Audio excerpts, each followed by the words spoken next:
Greetings and welcome to this edition of Positronic Hypersonic. I'm Barry P. Cook, and I'm here to talk to you about the latest episode of The Walking Dead, The Ones Who Live. It was called Become. And as it starts, we see that Michonne and Rick have survived falling into the water from the helicopter somehow, and that they've made it to an empty apartment in a large apartment building.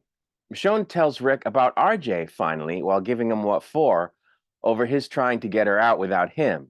And he still insists on going back so that Jadis won't kill all their friends, even after they realize that their chopper crashed and everyone will likely think them dead anyway.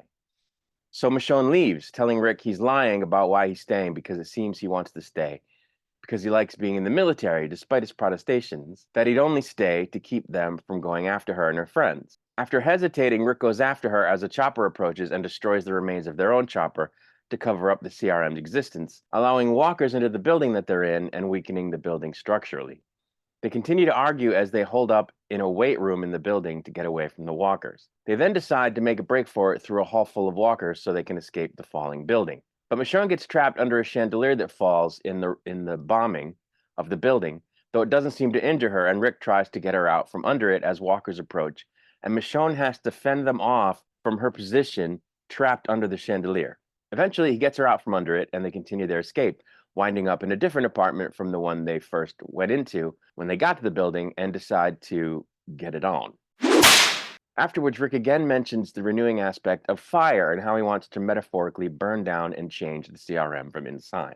Michonne points out how Rick still hasn't pushed the button on his beacon that would immediately bring a helicopter to rescue him from anywhere in a 300-mile radius, despite saying he wants to go back, and insists that they not leave the crumbling building until they decide what they're doing. She pleads with him to please not let the CRM take any more from them, to come back with her, and she asks him what they took from him to change him.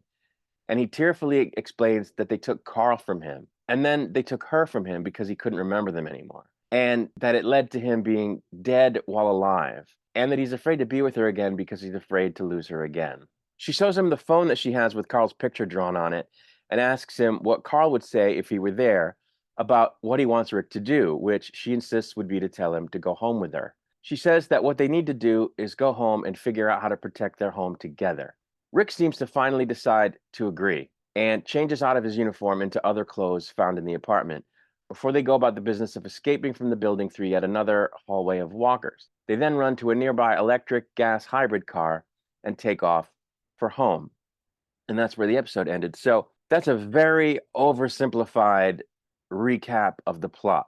You really have to see this episode to really feel the weight of it. It was a fantastic episode featuring just the two of them, and what I would say was a tour de force for both the characters and the actors. It has been a long time since The Walking Dead has had anything substantial to say, except for in these last couple of seasons of these spin-off shows. And of them, this one has had the most to say, and it is just fantastic. I cannot get over how much I'm enjoying this show, given how much I disliked the last few seasons of The Walking Dead. They have the freedom now to focus in on just a pair of characters, really, on these shows, whereas they couldn't really do that before because they had these ensemble casts. And while they were able to make a weighty, excellent show out of that for a few seasons, it got to a point where they just couldn't do it anymore for some reason. But they must have found their second wind, because this show is great, as are the other two spin-offs, and this one is the best of the three, I think, so far. And I didn't think I was going to think that, but I do. This episode was just full of heart and full of great, great character exploration and just fantastic acting on behalf of Andrew Lincoln and the lady who plays Michonne. And I'm glad that it went the way it did, because it was hard to accept the fact that Rick had just given up, that he had given in to the bad guys, to the CRM, and was just going to stay with them and not fight them because he was afraid of what would happen to everyone he cares about if he didn't, because that's so unlike him. Normally, his position is to fight like hell and to overcome. And he just had given up, it seemed. And I think it's because he was broken. They had broken him, and he allowed himself to be regimented. And it's kind of a Stockholm syndrome thing, I think, where he didn't really sympathize with them as is characteristic of Stockholm syndrome, but he didn't feel that he could get away. And it takes Michonne explaining to him repeatedly that that's not him for him to come out of it. And what she said towards the end was, no, what we need to do is get away from them and we'll figure out a way to protect our family. We'll figure out a way to protect our home. We always have. And she even brings up the fact that Jadis had told him that together they can do anything. Does he really believe that together they can do anything? And if so, he shouldn't be of a mind that they wouldn't be able to protect their friends and family and themselves from the CRM if they went against their wishes. And so he finally capitulates and seems to come out of it and goes with her. And they get away and head ostensibly towards Alexandria at the end. And there are 2 episodes left. So we're going to see where that goes before the season ends. But I really, really liked this episode. It even brought back the whole thing about time to go because Michonne, when she's telling Rick, we're not leaving this room, even though the building's coming down around us until we decide what to do. Because someone once told me to know when to go and it's not time to go. And so they were able to keep bringing those themes back up. And I just think it's excellent writing. There were some fantastic visuals in the episode as well. While they're having their first conversation, after first getting to the building, there's a storm raging outside, and they're in front of this huge window. And you can see the storm raging outside as they're having this argument.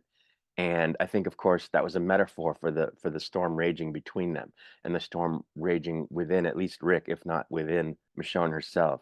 So I thought that was great. And the acting was just unbelievable. The writing is unbelievable.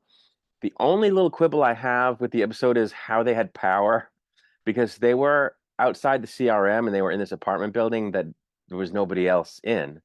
So who was maintaining it to the point where it had power and a running elevator, for example, and a Roomba that was working and an automated temperature control system that was working? How did that happen? How did the power get maintained for all those years?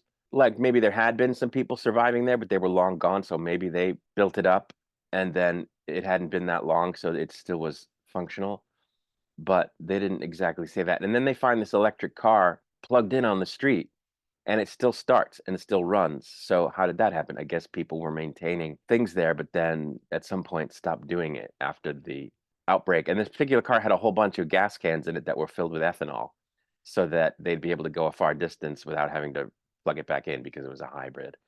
So where did that come from? How come the gas didn't, dissipate?